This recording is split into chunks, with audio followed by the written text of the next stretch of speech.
드라마 오징어 게임 2에는 다양한 악인들이 등장합니다. 그 중에서도 그를 이끌었던 핵심 인물 딱지남이 있죠. 그가 없었다면 참가자들 또한 없었기에 게임 자체가 성립하지 못했을 겁니다. 하지만 그의 행동은 보면 볼수록 묘합니다. 겉으로는 젠틀하고 친절한 미소를 띠지만 보면 볼수록 우리가 이해하지 못하는 행동을 계속해서 보여주죠. 미친듯이 빵을 짓밟으면서 희열을 느끼는 모습, 자신의 목숨을 담보로 해서 게임의 룰을 알려주는 모습, 이런 모습들에서 다른 사람들과는 다른 그만이 가진 순수한 광기가 엿보이죠. 하지만 그의 이런 행동 속에 숨겨진 의도가 그리고 신념이 드러나 있다는 것을 아셨나요? 그리고 스스로 부모를 죽였다는 그의 말은 과연 진실일까요?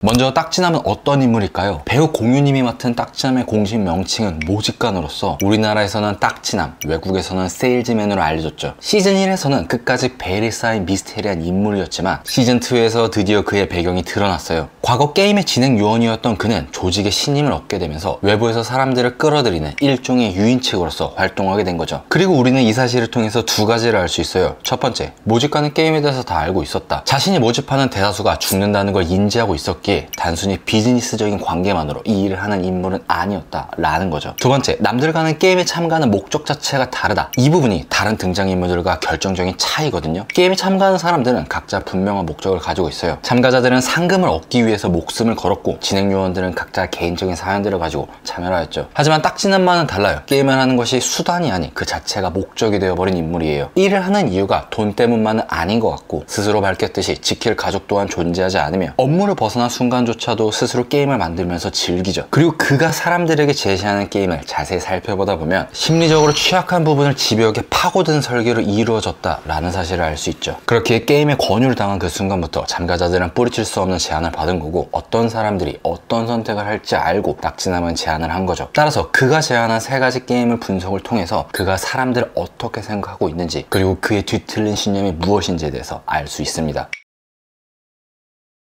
근본적인 질문, 딱지치기를 대체 왜 했을까요? 참가자를 모집하려면 그냥 명함을 건네주면 되지 굳이 번거롭게 지하철에서 뺨을 때려가는 수고를 하면서 딱지치기를 할 필요는 없잖아요. 근데 그러면 예수 안 믿어요 라고 거절하는 기훈의 말처럼 참가자들이 그의 말을 무시하고 지나쳤을 거예요. 사람들한테 게임 자체가 현실적으로 다가오지 않는 게 정상이니까요. 그렇기에 머리를 쓴 건데요. 사람들이 자연스럽게 게임에 참가하도록 만드는 장치, 그게 바로 딱지치기인 거죠. 어린 시절을 떠올리게 하는 이 친숙한 게임은 나이에 상관없이 누구나 쉽게 참가할 수 있을 뿐만 아니라 대부분의 참가자들은 현재 힘든 상황에 처했기 때문에 자연스럽게 과거의 향수에 이끌리게 될 가능성이 커요. 즉 딱지치기라는 이름 자체가 1차적으로 심리적인 방어를 허무는 거죠. 그리고 딱지치기에 참가하는 순간, 그 순간부터 참가자들은 자연스럽게 게임의 세계로 빠져듭니다. 왜냐하면 돈의 짜릿함과 뺨의 충격을 동시에 맛보게 되기 때문이죠. 이김에 10만 원을 받게 되면서 예상치 못한 큰 금액을 얻게 돼요. 갑작스러운 돈만큼 우리 도파민을 폭발시키는 것은 없고 도박에서 룰렛이 터졌던 순간을 잊지 못하는 것처럼 우리 뇌의 보상 시스템은 그 순간의 짜릿함을 절대 잊지 못하죠. 반대로 지게 되면 뺨을 맞게 되면서 분노가 치밀어 올라요. 어른이 된 내가 길거리에서 뺨을 맞았다 라는 사실엔 큰 굴욕감으로 다가오고 이를 되갚아줘야 한다 라는 복수심과 함께 게임에 더욱더 몰입하게 되죠. 그리고 바로 이게 딱지치기를 하는 이유예요. 딱지치기를 하는 순간부터 승패와 상관없이 참가자들은 높은 신체적 각성과 흥분 상태에 돌입하게 되는데요. 한번 그 맛을 보면 쉽게 잊지 못하게 되고 이는 곧 자연스럽게 게임에 참가하게 되는 계기가 되죠. 참고로 딱지남이 기훈과의 딱지치기를 할 때 선심 쓰듯이 성공을 양보하겠습니다 라고 말하는데 사실 딱지치기는 성공이 약간 더 불리합니다. 성공을 하면 무조건 앞면을 쳐야 하지만 후공을 하면 상대의 공격 이후에 따라서 상대의 딱지가 뒷면일 수도 있어서 좀 더 유리할 수 있죠. 딱지남이란 배역 자체가 공유님이 맡았기에 뭔가 되게 있어 보이지만 사실 개쫌생이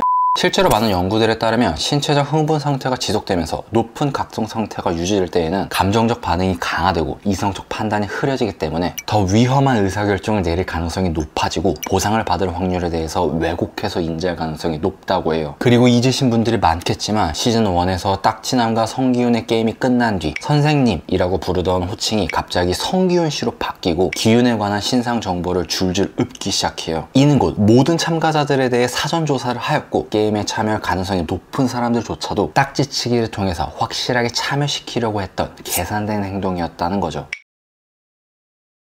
시즌2 1화의 제목이기도 한 이 게임에서부터 딱지남의 성향과 신념들이 점점 드러나기 시작합니다. 우선 이 빵과 복권이란 게임, 정확히는 사회 실험이라고 보는 게 맞겠죠. 이 실험은 그의 모집관 업무와는 무관한 순전히 개인적인 일탈에 해당하는 그만의 실험이에요. 그리고 이를 통해서 그는 인간 내면의 본성을 탐구하려고 하죠. 정확히는 그가 옳다고 생각하는 신념에 대해서요. 게임의 룰은 굉장히 간단했어요. 빵과 복권 중 하나를 선택하기만 하면 되는 거였죠. 지금 당장 먹을 수 있는 빵, 그리고 높은 기대값을 가진 복권, 그리고 참가자들은 탑골공원에 있는 노숙자들이었고 단 한 명을 빼고는 빵 대신 복권을 선택했습니다. 그렇다면 왜 대다수가 빵 대신 복권을 선택했을까요? 얼핏 보면 이해하지 못하고 어리석은 행동으로 보이지만 이 또한 심리학적 관점으로 설명할 수 있습니다. 2002년 노벨 경제학상을 수상받은 데니얼 카네만과 그의 평생의 동료였던 에이머스 트버스키는 우리는 의사결정, 판단을 내릴 때 변하지 않고 계속해서 같은 조건이었다 할지라도 내가 마주한 상황에 따라서 그리고 시간적 변이에 따라서 다른 의사결정을 내릴 수 있다라는 것을 밝혀냈어요. 그리고 이를 집대성한 전망이론의 핵심에 대해서 간략하게 말씀을 드리면 1. 기본적으로 이익보다 손실을 더 크게 느낀다. 2. 이익이 계속될수록 점차 효용이 줄어 매력이 줄어든다. 3. 손실이 누적될수록 더 큰 위험을 감수하려고 한다. 이렇게 세 가지로 볼 수 있고 이번 영상에서는 3번이 중요합니다. 이미 삶을 큰 손실 상태로 느끼던 노숙자들에게는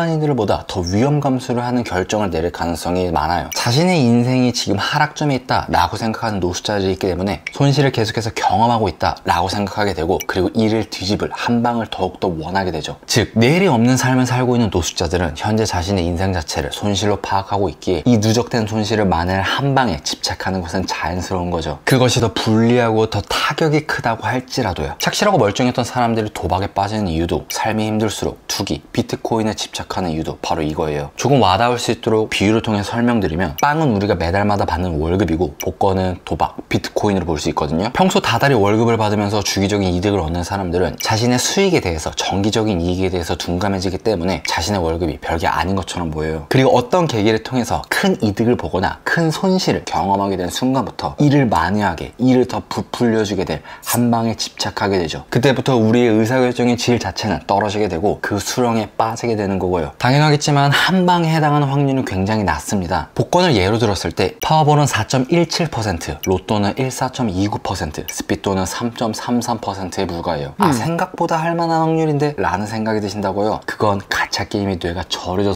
어쨌든 게임에 참가하는 노숙자들이 빵 대신 복권을 고른 것은 어찌 보면 꽤 일반적인 판단이었다라는 거죠. 그러면 근본적으로 딱지남이 왜 이 실험을 하고 그리고 이 실험을 통해서 얻는 것은 무엇일까요? 모든 실험은 연구자가 옳다고 생각하는 바를 증명하기 위해서 하는 겁니다. 그리고 이 실험을 통해서 그가 말하고자 하는 것은 간단하죠. 결국 너네는 기회를 줘도 구지 못할 쓰레기다 라는 거예요. 하지만 정말로 그럴까요? 겉으로는 간단해 보이고 객관적으로 보이는 시험이지만 한쪽으로 기울어진 오류투성이 실험이죠. 첫 번째로 참가자들의 노숙자란 것이 가장 커요. 말씀드렸듯이 손실을 더 크게 느낄수록 위험 감수를 하기에 특수한 상황에 처해 있는 노숙자들의 샘플을 통해서 모든 인간은 참가자들은 본질적으로 쓰레기다 라고 일반화하기에는 무리가 있어요. 두 번째로 빵과 복권을 동등한 조건으로 보기는 힘들어요. 의외로 노숙자들이 굶어서 힘들지는 않아요. 대부분의 나라에서 최소한의 사회적 안전망은 존재하니까요. 노숙자가 된 이유는 당장의 배고픔보다도 살아갈 희망이 없는 것이 가장 크죠. 따라서 이들에게 동등한 저울질을 하기 위해서는 빵이 아닌 다른 수단을 제공해야 했어요. 경제적인 관점으로 저울질을 했을 때 적어도 호텔 1년 숙박권 정도는 되거나 아니면 팥빵이 아닌 적어도 피자빵 정도는 되어야.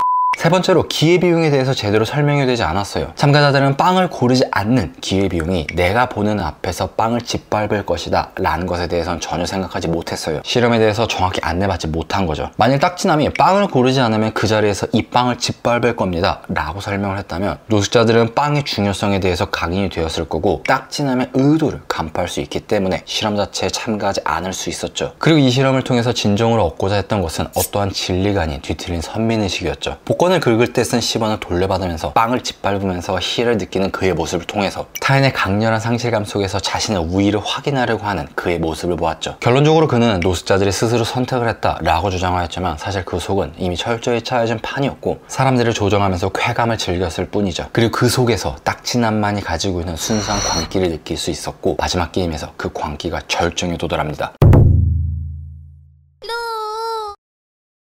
왜 굳이 모직간인 딱지남이 우승자인 성기훈을 깎아내릴까요? 실제 딱지남이 부모님을 쐈을 때 아무런 생각이 없지는 않았을 거예요. 심리학에는 어둠의 삼원이라는 개념이 있습니다. 딱지남은 이 세 가지 성격이 결합된 말 그대로 어둠의 삼원을 체현한 인물 그 자체인 거죠.